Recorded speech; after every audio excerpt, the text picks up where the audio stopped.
Hi everyone, I'm Richard Brook from Manchester School of Architecture. I'm here today with my partner Jeff from Fabler, who's been working on the web interface for our project. What we wanted to do was to look at ways of using photogrammetry and LiDAR scan data to put those into game engines so that you can encounter digital heritage in the first person. We also wanted to use those virtual models as ways of hosting other types of media so that you could be able to source the architectural drawings and stand in the drawing whilst being in the building itself.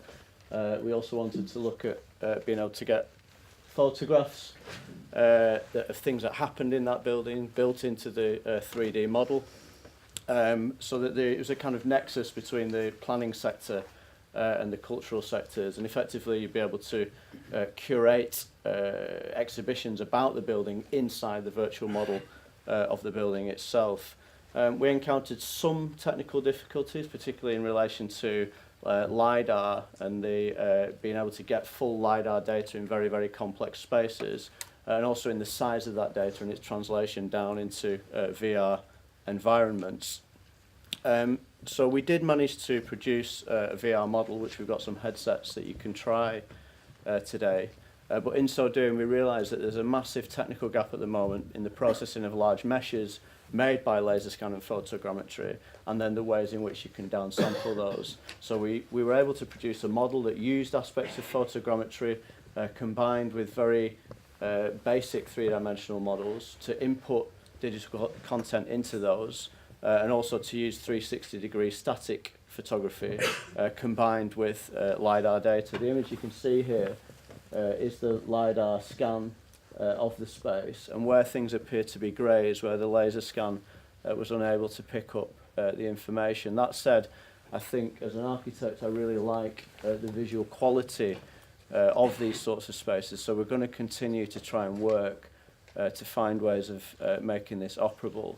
The overall ambition of the project is to be able to make three-dimensional buildings that we can geolocate in real space. So in a few years' time, when smart glasses are operable, you'll be able to put your glasses on and walk down the street where a building used to be and encounter that building actually in that space. You might be in the building that replaced that building and see the walls of the original building coming up through a floor because floors and walls have changed positions.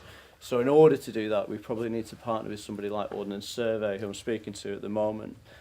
We can also think about the onward development of this model to really enrich the VR experience. So to be able to put acoustic modelling into the VR space, to be able to 3D scan, in this case the rabbi, to put the rabbi into an anechoic chamber, to be able to record him reading from the Torah, and then to put the model of the rabbi into the VR model so that as you walk around it, your audio experience of that is changing.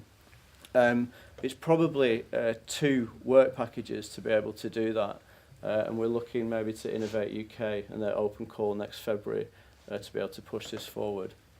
For now, we are reporting via a website, thelifeofbuildings.org.uk, which captures more traditionally a historic narrative, a visual narrative of the building, where we've worked with our partners in the archives to recover some of the history of the building and represent that. We've got some oral recordings that we made, and excerpts from those oral recordings are embedded in the model. So as you move through the virtual model and encounter any of these particular icons in the spaces, they will either tell you something about where you're stood or connect to a video that we've got running of a wedding from 1993.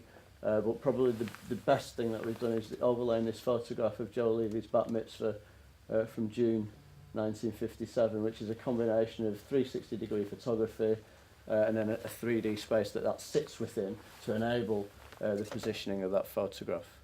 Thanks.